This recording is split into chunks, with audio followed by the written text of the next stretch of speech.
के नहीं लाता। अब यहाँ क्योंकि मुझे ही बोलना था, तो नॉर्मली क्या है कि लोग बोलते हैं मैं सुनता हूँ, उसके बाद मेरे दिमाग में कुछ शुरू होता है जी। और यहाँ मुझे ही शुरू करना है और मुझे ही खत्म करना है, दिक्कत नहीं है। आप में से सब लोगों का इंटरनेट कनेक्शन है, मोबाइल सबके पास है, जी। सब लोग इंटरनेट पर जाते हैं। तो इंटरनेट पर जाके करते क्या है?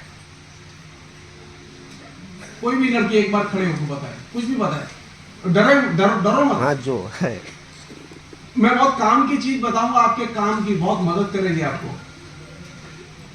बोलो कुछ बताओ, जो करते हो बताओ, कुछ भी बोलो।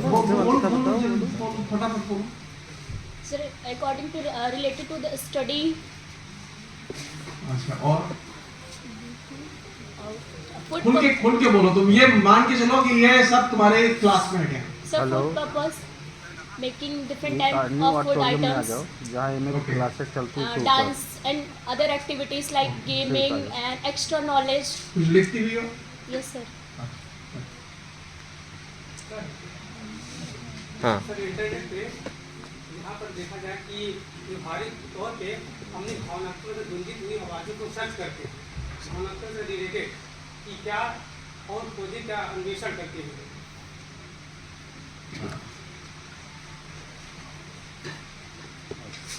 अच्छा देखिए कि हम सब लोग इंटरनेट पर रहते हैं, मैं बहुत रहता हूँ, मैं बहुत एंजॉय करता हूँ। और मैं क्यों रहता हूँ उसका कारण है कि मेरे पास खाली समय होता है तो इंटरनेट पर। अब जैसे मैं 2 दिन से सेमिनार में हूँ तो मैं इंटरनेट पर नहीं रहता हूँ, वो थोड़ी देर मेरे पास समय होता है मॉर्निंग में। लेकिन मैं जब बात करने के लिए लोग मिल जाए तो मैं मोबाइल को भी हाथ नहीं लगाता, चाहे कुछ हो।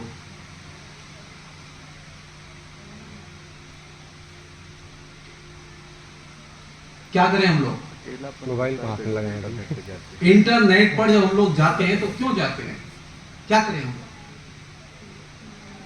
मैं आपके कोर्स की एक बात नहीं करूंगा आपसे, ये पक्का है।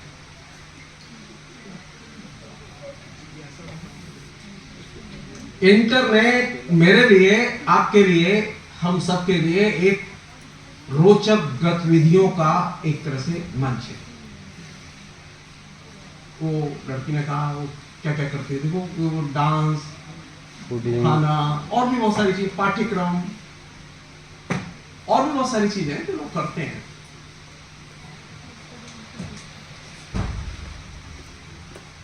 क्यों करते हैं? मन को चैन मिलता है।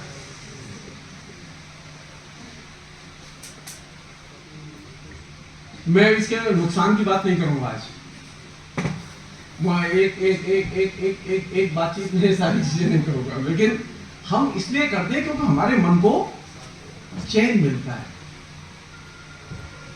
अच्छा, हमारे मन को चैन क्यों मिलता है?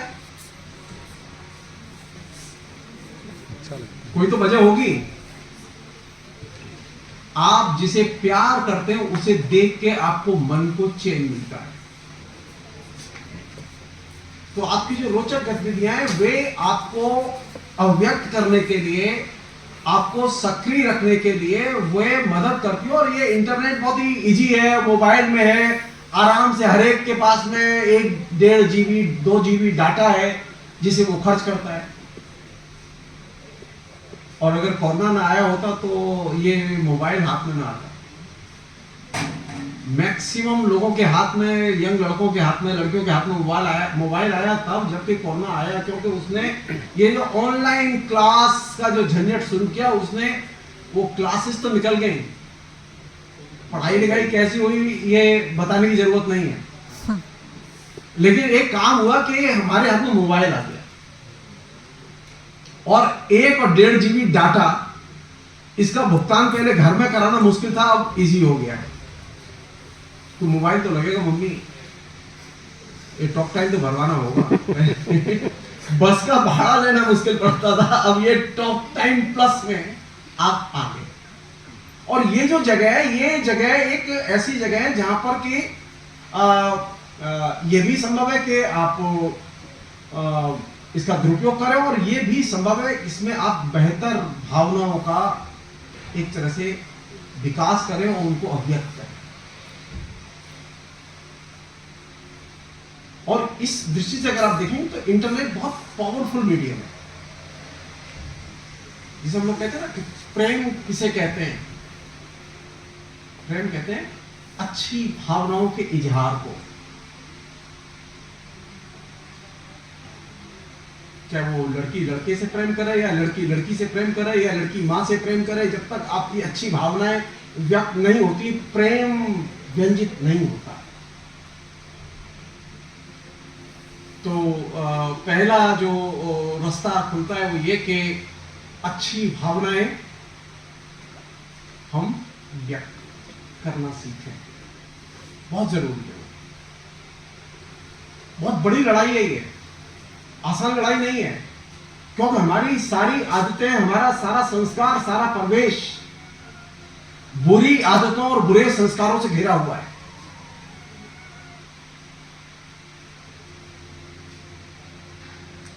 और एक्सप्रेस करना अपने को मतलब जिसे अच्छे ढंग से, वो तो और भी मुश्किल काम है।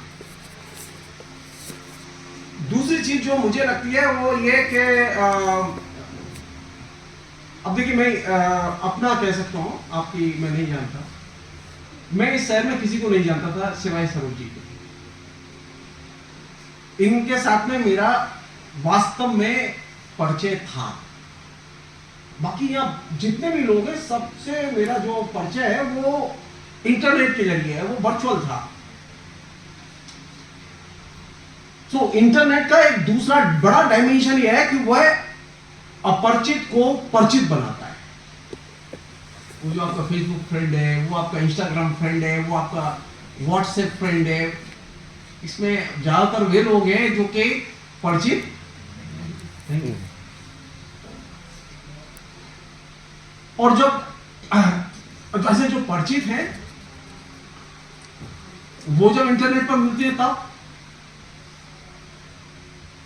तो परिचित के संबंध को ये परिचितों के साथ में प्रगाढ़ बनाता है।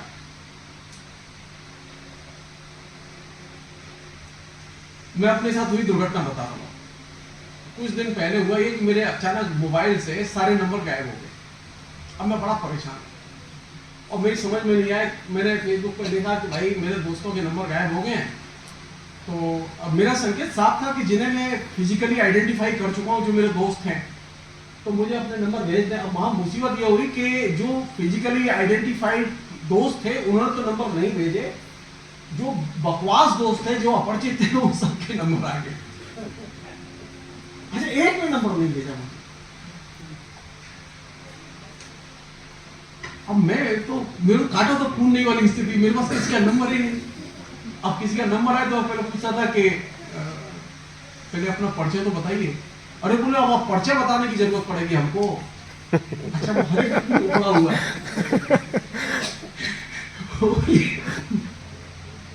आप समझ सकते हैं, मतलब वो ये मान के चल रहे हैं, हम लोग ये मान के चल रहे हैं कि हम लोग तो एक दूसरे से जुड़े हुए हैं, हम डिस्कनेक्ट नहीं है। जानते हैं सरोज जी को कितने वर्ष बाद देखा है मैंने? ये एमफिल में देख के छोड़ा था, बीच में कभी एक आध बार देखा होगा, लेकिन पहली बार मैंने इनको ठीक से कल देखा। तो छाता जीवन बात कर। आप समझ रहे कितने दिन हो गए मुझे अपनी पढ़ाई हुई विद्यार्थी को देखने में, मैं कितना तड़प रहा हूँगा।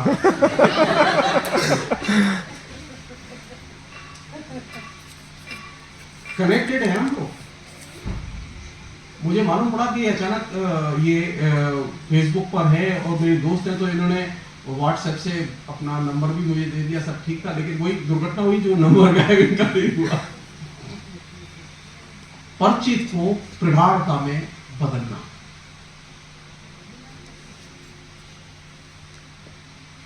थर्ड चीज, बहुत इंपॉर्टेंट चीज, वो ये कि और जो प्रगाढ़ लोग हैं उनके संबंधों को एकदम पुख्ता संबंध बनाना, ये है उसकी बहुत महत्वपूर्ण भूमिका, जिसको कि ज्यादातर लोग समझते नहीं। मेरे साथ के पढ़े हुए बहुत सारे लोग हैं, बहुत अच्छे अच्छे लोग हैं, बहुत यशस्वी लोग हैं, बहुत बढ़िया बढ़िया लोग हैं। आज उनसे मैं कभी नहीं मिला। कोई जेएनयू में पढ़ता था मेरे साथ में, वो मेरा दोस्त है। तो अचानक क्या हुआ कि एक दिन मेरे पास फोन आया कि तुम्हारी गिरफ्तारी हो सकती है। एक लड़की जो पीएमओ में काम करती थी, आईएएस ऑफिसर थी, उसने मुझे फोन करके कहा, जो मेरी जूनियर थी, मुझे बहुत प्यार करती थी, मानती थी। तो मैंने कहा कि ठीक है, कोई बात नहीं है। मैं लिखता हूँ, बहुत एग्रेसिवली लिखता हूँ। तो उसने मुझे बताया, सावधान रहो तुम, थोड़ा सा इतना मत। मैं अपनी आदत से लाचार था। मैंने दूसरे दिन मैंने पता चल गया मुझे कि कौन कौन लोग पढ़ रहे हैं और कौन कौन लोग मेरा अनिष्ट चाहते हैं। तो मैंने वो दिल्ली एयरपोर्ट के पास द्वारका में कहीं रहते थे दोनों ऑफिसर, वो गाड़ी में आते हुए 1.5 घंटे लगते थे उन्हें पीएमओ हाउस आने तक। तो वो रास्ते भर वो मेरी पोस्ट पढ़ते हुए आते थे और ऑफिस में आके प्रिंट आउट निकालते थे और प्रिंट आउट निकाल के मोदी जी के सामने पेश करते थे और उसके बाद में वो पूछते थे क्या करें। अच्छा, वो ऐसा नहीं कि पहली बार मोदी जी मेरे प्रिंट पढ़ रहे हैं, वो पहले जो मनमोहन सिंह थे वो भी प्रिंट पढ़ते थे। ये मुझे प्रिविलेज है। तो जो उनके उस समय प्रेस सेक्रेटरी हुआ करते थे संजय बारू, वो मुझे जानते थे, वो मेरे साथ पढ़े थे। तो वो कहते थे कि तुम जो लिखते हो हम पढ़वाते हैं, तुम थोड़ा सा ख्याल रखना हमारा। तो और मैं क्या ख्याल रखूंगा, एक साधारण शिक्षक, आप समझ सकते हैं। दूर जो आदमी है, जो कभी नहीं मिलता, वो भी आप पर नजर रखता है। जो चीज अब मैं आपको बता रहा हूं, अगर आप समझदार हैं। अच्छा, मुझे मालूम है कि मेरी पोस्ट फिर 11 बजे पढ़ी जानी है। मैंने फिर एक पोस्ट लिखी 10:30 बजे, बिना उस लड़की का जिक्र किए। अच्छी सी पोस्ट लिखी और ऐसी पोस्ट लिखी जिससे कि वो ऑफिसर दोबारा जो है ना साहस न जुटाए नरेंद्र मोदी के सामने जाके मेरी शिकायत करने।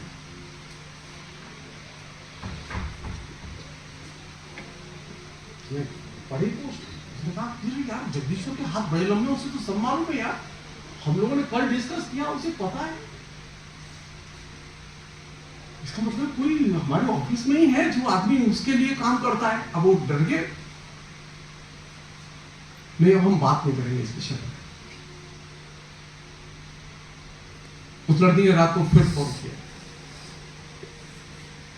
वो कहा कि तुम्हारा तीर काम कर दिया। अच्छा, मैं कभी गाली नहीं देता, मैं हमेशा लिखता हूं, बहुत ही क्रिटिकल लिखता हूं, बहुत ही एग्रेसिव लिखता हूं, ऐसा भी लिखता हूं जो आपको अप्रिय कर लगे, लेकिन मैं कभी भी अपमानजनक नहीं लिखता।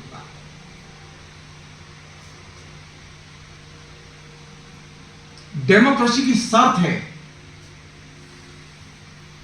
कि मैं कभी किसी के खिलाफ अपमानजनक न बोलूं, न कोई आचरण करूं। तो मैं डेमोक्रेसी में रहता हूं। इंटरनेट पर लिखते समय, क्लास में पढ़ते समय, आपस में आचरण करते समय, घर में आचरण करते समय, ये चीज हम लोगों के दिमाग में रहनी चाहिए। क्योंकि आज कल हमारी जो एक्टिविटीज है, एक जमाना था कि हमारी एक्टिविटीज को रेगुलराइज करने का या हमारे संस्कार बनाने का काम टेलीविजन कर रहा था। अब टेलीविजन नहीं करता, अब इंटरनेट करता है। जो सोशल मीडिया की वेबसाइट्स हैं, अब जैसे किसी लड़की को खाना बनाना नहीं आता, वो जाती है यूट्यूब पर और वो सीख लेती है। अब वो 5-6 महीने में वो अच्छी जो है वो खाना बनाना उसे आ जाता है। मैं ऐसे 10वीं अपने दोस्तों को जानता हूं।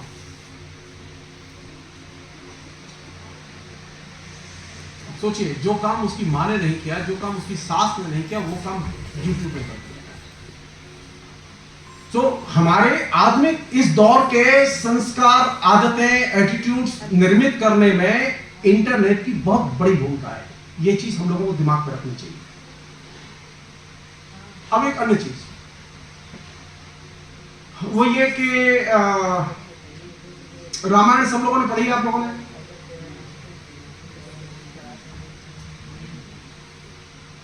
अगर नहीं पढ़ी हो तो पढ़ें, मेरे कहने से पढ़ें। इसलिए नहीं कि मैं आपको राम जी का भक्त बनाना चाहता हूं, नो। इसलिए कि वो एक क्लासिकल रचना और मुझे पढ़नी चाहिए, मेरी रचना है।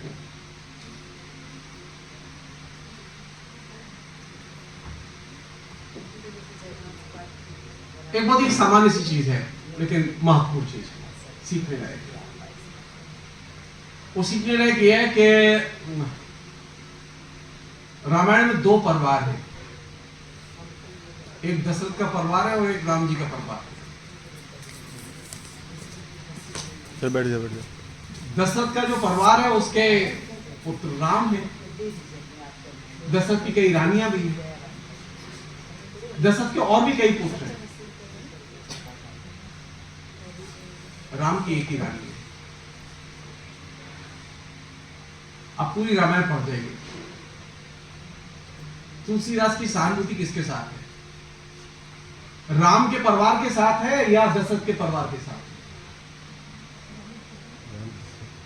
आप पाएंगे कि तुलसीदास की सहानुभूति, सारी रामायण खत्म हो जाए, सहानुभूति सिर्फ राम के परिवार के साथ है, राम और सीता।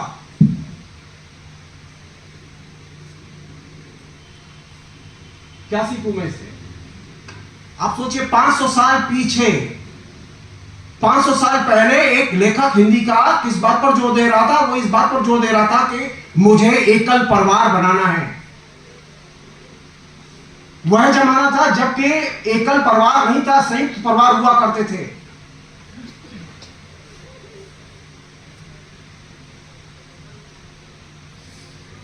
हमारी आलोचना इन सब चीजों पर ध्यान नहीं देती। वो दलित के खिलाफ क्या लिखा, मुसलमान के खिलाफ क्या लिखा, ब्राह्मण के पक्ष में क्या लिखा, ये बकवास चीजों में उलझी रहती है। मैं बहुत साफ कह रहा हूं। अब आप सोचिए कि उस जमाने में, जबकि 500 साल पहले, जबकि लोगों के पास में एक से अधिक शादी करने के अधिकार थे, टिल 47 कोई भी हिंदू व्यक्ति एक से अधिक पत्नियां रख सकता था। और बंगाल में तो ऐसे लोग थे, नवजागरण में थे, ईश्वरचंद्र विद्यासागर ने ऐसे लोगों की लिस्ट प्रकाशित की कि एक एक ब्राह्मण के पास 80-80, 70-70 बीवियां थी। वो विधवा विवाह शुरू हुआ ना, वो क्यों शुरू हुआ? 47 तक ये बीमारी थी, लेकिन आप उठा के देखिए सिर्फ भक्ति आंदोलन के कवियों को, भक्ति आंदोलन के सभी कवियों की सिर्फ एक बीवी है। बहुपत्नी प्रथा का दौर था वो। तुलसी चाहते तो 5 रख सकते थे।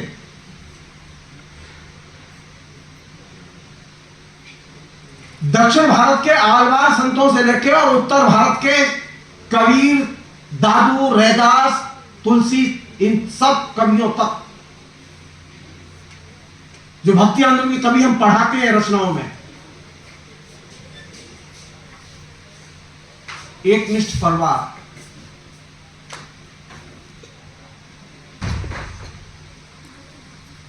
और एक व्यक्ति की एक समय में एक ही पत्नी होगी, ये धारणा।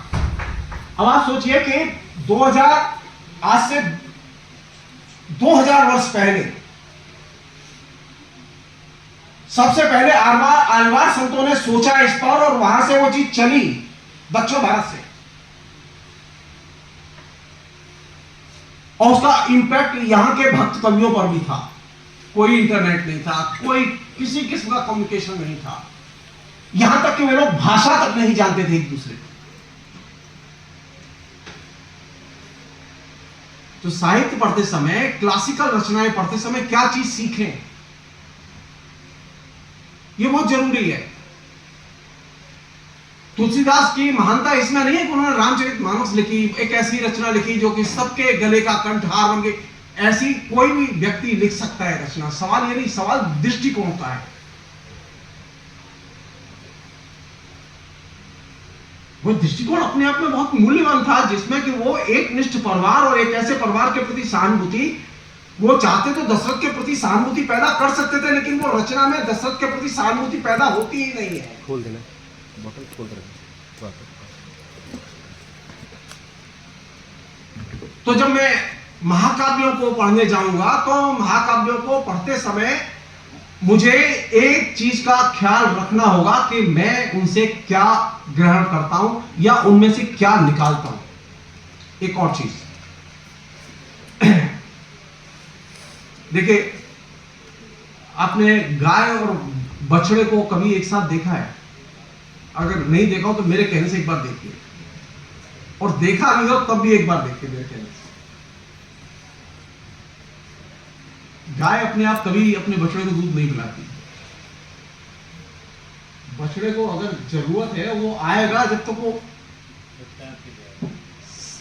मारेगा नहीं तब तक वो दूध नहीं मिलेगा। ये जो क्लासिकल रचनाएं, ये हमारे सभ्यता की अम्माएं हैं। आप इनके पास जाइए, ये आपके पास नहीं आएंगी। आप जाइए इनके पास में और आप इनसे दूध निकालिए। आपको अगर गोदान पढ़ना है, आपको कफन कहानी पढ़नी है, कफन कहानी सबने पढ़ी है ना कोर्स में? अब मैं उसी बात कर देता हूं, थोड़ा सा जल्दी बात समझ में आ जाएगी। कफन कहानी की सबसे अच्छी बात कौन सी है बताइए? आप में से कोई खड़ा होकर बताइए, जो लगती हो आपको, जिसकी भी इच्छा हो बोले। के बारे में तो बोलना। मैं मान के चल रहा हूं कि आप लोग जानते हैं और आप संकोच के मारे बोल नहीं रहे। जानते हैं उसकी सबसे जो जानदार चीज है वो उसके पुरुष पात्र नहीं है। जिसमें अब मास्टर, आलोचक ये सबसे ज्यादा एनर्जी खर्च करते रहते हैं, वो क्या है? घीसू, ये सब, इसमें बहुत एनर्जी खर्च किया हमारे। उसकी सबसे महत्वपूर्ण पात्र वह जो उस पूरी कहानी में छाई रहती है लेकिन चुप रहती है।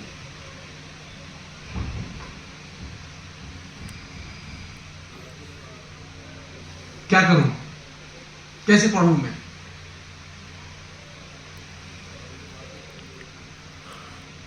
मेरी जिम्मेदारी यह है कि जब मेरी क्लास में विद्यार्थी हो, सब लोग जानते हैं मेरे स्वभाव को, मेरी क्लास से कोई विद्यार्थी गायब नहीं होता था। और ये रिकॉर्ड मेरा 27 साल रहा। मैं भूल से अगर पहले क्लास ले लूं तो विद्यार्थी जिनकी क्लास छूट गई वो झगड़ा करते थे कि सर आपके लिए 2 घंटे चल के आए, आपने क्लास लेके या न्याय किया, ये हम नहीं चलने देंगे, सहन नहीं करेंगे।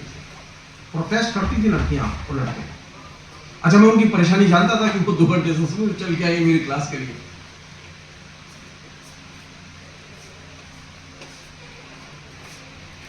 मेरी एक शिक्षक के नाते जिम्मेदारी यह बनती है कि मैं उस विद्यार्थी को उस जगह ले जाऊं जहां पर कि वह पहुंचने में असमर्थ है। मुझे उस लड़की के जो बोल नहीं रही है कफन कहानी में, उसे बुलवाना है। ये जो लड़की क्लास में बैठी है ना, ये कफन कहानी की नायिका से कम नहीं है। ये ऐसा नहीं गूंगी बहरी, ये बोलती नहीं। जिम्मेदारी किसकी है? ये हमारी जिम्मेदारी है कि ये बोले, और बोले ही नहीं, ये अगर इसका मन कर रहा है खिलखिला के हंसने का, इसका मन कर रहा है रोने का, इसका मन कर रहा है प्यार करने का, तो ये अपनी भावनाएं व्यक्त कर सके।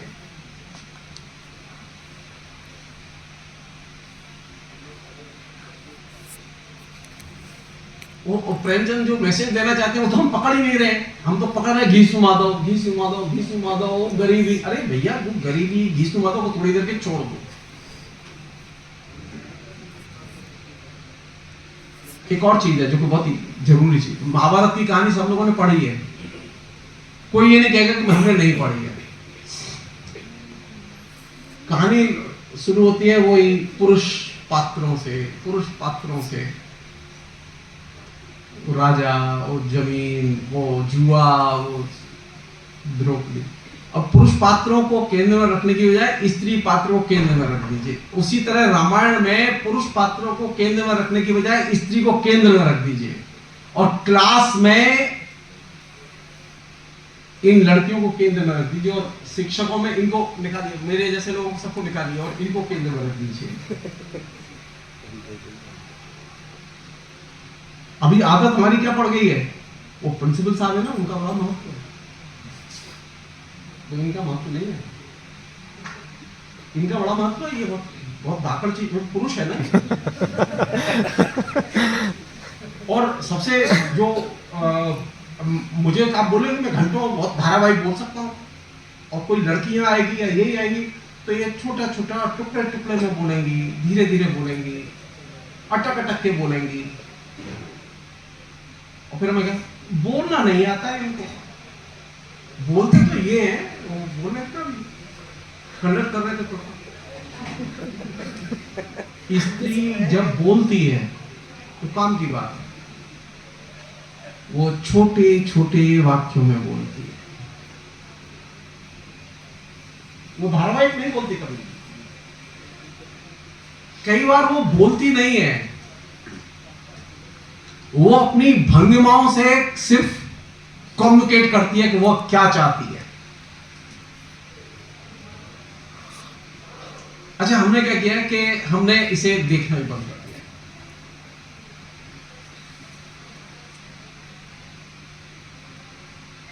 मैं टीचर हूं तो उसके नाते बहुत ही मजेदार अनुभव बता रहा हूं आपको। मैं नया नया गया था और बाई चांस की बात थी कि वो आता है ना फरवरी में वैलेंटाइन डे, और वैलेंटाइन डे आ गया, और वैलेंटाइन डे आया तो मुझे उम्मीद नहीं थी, लेकिन उसके विपरीत घटना घटी कि मेरी क्लास में तकरीबन उस समय 55 के करीब लड़के थे, उसमें से 30 लड़कियों के वैलेंटाइन डे पर लेटर आ गए, सुंदर प्रेम पत्र। अब घर में तूफान मेरे, ये इतनी लड़कियों की चिट्ठियां, ये इतने लव लेटर्स, तुम क्या करते हो क्लास में? अब मेरी समझ में नहीं आया कि ये लव लेटर्स आए किस पे, क्योंकि उसमें किसी लड़की ने अपना नाम नहीं लिखा था, सबके अलग अलग, बहुत सुंदर। मैं गया क्लास, तो मैंने क्लास बंद करके, जो कि मैं नॉर्मली चटकन नहीं लगवा था, ऐसे ही अटका के रखता हूँ, तो मैंने क्लास बंद करवाई और मैंने कहा कि सच सच बताओ किस किस लड़की ने मुझे ये वैलेंटाइन डे पे लेटर लिखा है। अब कोई बोले ही नहीं। अच्छा, सबके उसमें बढ़िया बढ़िया फूल, किसी के में कुछ, किसी के कुछ बना हुआ, बढ़िया, बहुत सुंदर। तो मैंने कहा नहीं बताओगे तो मैं फिर अपने तरीके से मैं जैसे चाहे उसके खाते में डालूंगा उसकी चिट्ठी, तो इसमें भूल चूक भी हो सकती है, कोई गलत लड़की फंस जाएगी चक्कर में। और मैं बहुत धमका के चला कि आपको मैं एक दिन देता हूँ, सब लोग बता दें किस किसने, जिससे मैं धन्यवाद दे सकूँ।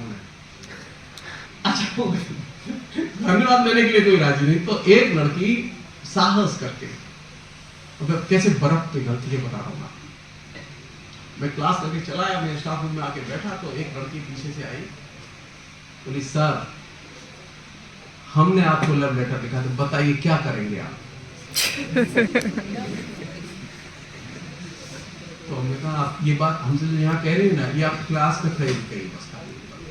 अच्छा, उसे नहीं मालूम थी कि वो किस मुसीबत में फंस रही है और दूसरों को फंसा रही है, क्लास बोल नहीं रही थी। तो किसी तरह से मैं बहुत कोशिश कर रहा था कि लड़की क्लास में बोले। जानते वो पहला दिन था जिसमें के उस लड़की ने क्लास में कहा सर हमने लिखा था आपको, वो देखिए वो जो फूल भेजा था ना वो हमारा था। वो दिन और मेरी नौकरी का आखिरी दिन, कोई दिन नहीं होता था जबकि कोई लड़की क्लास में चुप रह जाए। तो लड़कियों को पता चल गया कि इस व्यक्ति से कोई खतरा नहीं है, अपने मन की बात खुल के कही जा सकती है। क्लास, टीचिंग, टेक्स्ट वह है जो कि मुझे बोलने के लिए उद्बुद्ध करे। आप चुप रहने के लिए क्लास में नहीं आती। आप इनसे ये जब क्लास में आए पढ़ाएं तो आप इनसे 2-4 सवाल जरूर पूछिए, चाहे सही हो गलत हो जरूर पूछिए, मैं साफ कह रहा हूं आपसे। बिना सवाल के किसी शिक्षक को जाने मत दीजिए क्लास से। उससे दो फायदे होंगे। एक तो ये कि आपको, जैसा मैंने आपसे कहा, कि वो बछड़े को गाय जो है वो अपने आप दूध नहीं पिलाती, ये फिर आपको अच्छी अच्छी चीजें बताएंगे कि तैयारी से आएंगे, और आपको जो जानना है आप जानने में सफल होंगे। ये पाठ, इस पाठ में प्रवेश, इस पाठ में से रस निकालने की विधि वो आपको पैदा करनी होगी, और वो पैदा होगी तब जब आप खुद डिमांड करेंगे, खुद बोलेंगे। और आखिरी बात,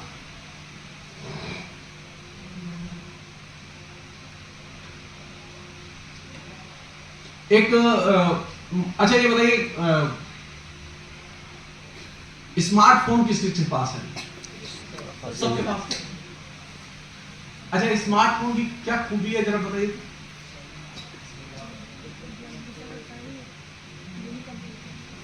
क्या खूबी है? दिखाओ मुझे अभी, एक सेकंड तुम दिखाओ, ऐसे खड़े हो गए, किसके पास स्मार्टफोन है? कोई लड़का लड़की दिखा है? कोई नहीं दिखा रहा है। खोलना कैसे खोलते हो इसे? प्रेस तो नहीं करना पड़ता? क्यों? सर वो उतने में स्कैन कर लेगा। इसका मीनिंग क्या है? Don't press, just touch. क्या करें? तो प्रेस करें या टच करें? जस्ट सोचो।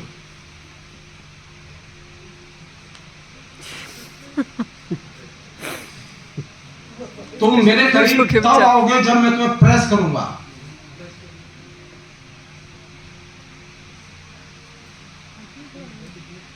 और मैं बहुत जरूरी चीज कह रहा हूं ये, क्योंकि ये मोबाइल आपके संस्कार बना रहा है। ये वैसे ही जैसे किसी का जनेऊ होता था, किसी का मुंडन होता था, किसी के साथ फेरे पड़ेंगे, जैसे संस्कार होते हैं ना उसके, ये मोबाइल आपके संस्कार बनाता है। Don't press, just touch. इसमें जो असल मैसेज है जो आपके जेहन में उतारा जा रहा है वो बहुत ही खतरनाक मैसेज है।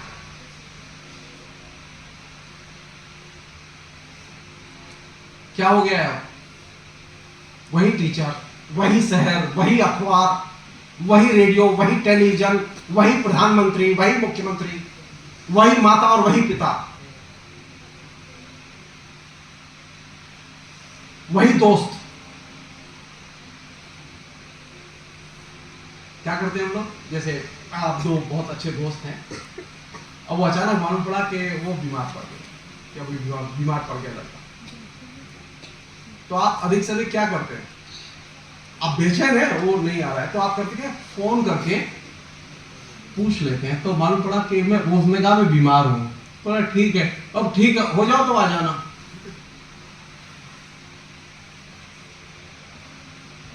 देखने नहीं गया। क्यों? क्योंकि टच करने के बाद में आपका मैसेज कम्युनिकेट हो गया, आपका काम खत्म हो गया। ये जो टच की भावना है, टच की भावना ने एक सबसे बड़ी दुर्घटना ये की है कि आपको हर चीज को सतह पर देखने की आदत डाल दी है।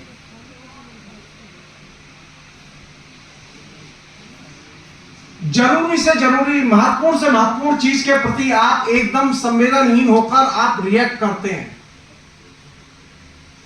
ये जो स्लोगन है डोंट प्रेस जस्ट टच, जो कि मोबाइल के विज्ञापनों के साथ में घर घर जो पहुंचाया गया है, वो सिर्फ विज्ञापन नहीं है मोबाइल का, बल्कि वह एक पूरे के पूरे जीवन मूल्य की मार्केटिंग है कि आप चीजों को सतह पर देखें, संवेदनहीन ढंग से देखें। और जब आप सतह पर और संवेदनहीन ढंग से चीजों को देखेंगे तो आपका लगाव पैदा होगा?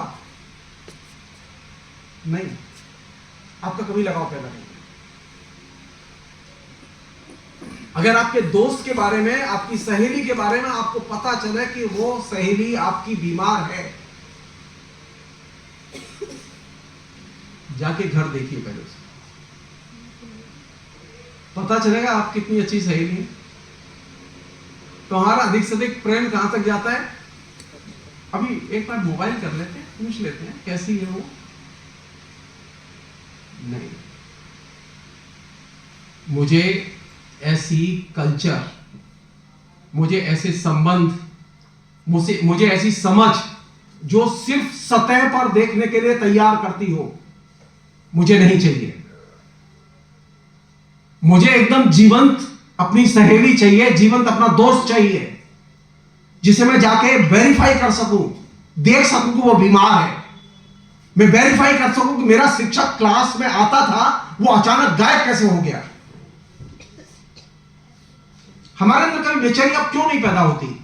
बड़ी से बड़ी घटना, दुर्घटना हो जाती है, हम एकदम बेचैन नहीं होते, क्योंकि हमने ये जो स्लोगन था, इसके स्लोगन के ढांचे में अपने को कन्वर्ट कर लिया है। Don't press, just touch. इसके ढांचे में जब आप ढाल लेंगे तो कोई भी व्यक्ति आपका शोषण करेगा, कोई भी व्यक्ति आपको हाईजैक करेगा, कोई भी व्यक्ति आपको ठग के चला जाएगा। और फिर आप कहेंगे, देखा हमारे कितने दोस्त हैं, कोई खबर लेने नहीं आता। अच्छा, कहां से आए तुम? कभी किसी खबर लेने खुद ही नहीं गए। हर चीज को ठोस रूप में देखना, ठोस रूप में पहचानना और ठोस रूप में स्पर्श करके, यानी टच में क्या है? संपर्क। वर्चुअल स्पर्श है ना, ये रियल स्पर्श नहीं है। मुझे रियल स्पर्श चाहिए और वो बिना प्रयास किए नहीं मिलेगा। मैं उस सतह से बाहर जब तक नहीं देखूंगा, यानी चीजों को गहराई में जाके देखना और जानना। तो अब क्या एक एटीट्यूड डेवलप हुआ है, हर चीज के बारे में सुपरफिशियल ढंग से, सतही ढंग से देखने की आदत। किसी भी विषय में, किसी भी व्यक्ति के बारे में, किसी भी विचार के बारे में, किसी भी कृति के बारे में, किसी भी शिक्षक के बारे में हम गहराई में जाके चीजों को छानने की और फटकने की कोशिश ही नहीं करते। आप जितना इसकी ग्रिप में जाएंगे उतने ही आप सतही और अगंभीर नागरिक बनेंगे। और यह सबसे बड़ा खतरा है। मैं एक शिक्षक हूं तो मैं अपने विद्यार्थी को कम से कम मैं इस रूप में नहीं देखना चाहता। मुझे यह अच्छा लगेगा कि मेरी स्टूडेंट क्लास में आके कहे, सर मैं क्लास कल इसलिए नहीं आई क्योंकि मेरी वो सहेली जो क्लास में पढ़ती है वो बीमार थी, मैं उसे देखने उसके घर गई थी, मुझे कोई परेशानी नहीं होती। लेकिन मुझे यह सुन के बेहद परेशानी होगी कि सर मुझे मालूम तो है लेकिन मैंने फोन कर लिया था उसे और वो नहीं आ पाएगी, वो बीमार है, मुझे तकलीफ हो। ये मैं आपसे इसलिए साझा कर रहा हूं कि ये जो सतही दृष्टिकोण और अगंभीर दृष्टिकोण जो हमारे बीच में विकसित हुआ है, इसको पैदा करने में नरेंद्र मोदी की कोई भूमिका नहीं है। मैं बहुत साफ कह रहा हूं आपसे, मैं सबसे ज्यादा लिखता हूं नरेंद्र मोदी के खिलाफ। ये जो मोबाइल कल्चर है और ये मोबाइल कल्चर है जो हमारे अंदर जो ये जेएन में जो संस्कार उतारा है, उसने मुझे हर चीज के प्रति सतही और अगंभीर बना दिया है। और इसका परिणाम जानते क्या निकला है? मेरे पास मोबाइल तो है, मोबाइल में सारी वेबसाइट भी है, इंटरनेट भी है, और मैं सबसे बड़ा बेवकूफ भी है। लोग सोच रहे थे कि मोबाइल आएगा, नेट का विस्तार होगा, इंटरनेट जाएगा तो हम लोग ज्ञान समृद्ध बनेंगे। लोग ये नहीं सोच रहे थे कि हम ज्ञान दरिद्र भी बनेंगे। आज ज्ञान दरिद्रता जिस ऊंचाई पर है, इतनी ऊंचाई पर जानते आज से 30 साल पहले नहीं थी। मुझे किताब चाहिए, कैसे लूंगा मैं? मुझे लाइब्रेरी जाऊं, मैं लाइब्रेरी में अपने हाथ से किताब निकालूं और देखूं, और अगर लाइब्रेरी में नहीं है तो मैं किताब खरीदूं। मुझे किताब चाहिए, किताब की गंध चाहिए। मैं अपने हाथ में किताब लेके सूंघना चाहता हूं। मैं लाइब्रेरी में पुस्तक सिर्फ मोबाइल में देखना नहीं चाहता। क्यों? तो मेरे ये जो सुपरफिशियल रिलेशनशिप बनाई है, इसने ज्ञान का नुकसान किया है, इसने मेरा नुकसान किया है, और मुझे क्या बनाया? ज्ञान दरिद्र, सूचना दरिद्र। मेरे पास एमए की डिग्री है, मेरे पास पीएचडी की डिग्री है, लेकिन मेरे पास में कोई नॉलेज नहीं। 70% के नंबर है मेरे पास, लेकिन मेरे पास एक प्रश्न का जवाब नहीं होता। और ये एक ऐसी वास्तविकता है जिससे हम जितनी जल्दी सतर्क हो जाएं उतना ही हमारे लिए अच्छा है। अंत आप क्या कहेंगे?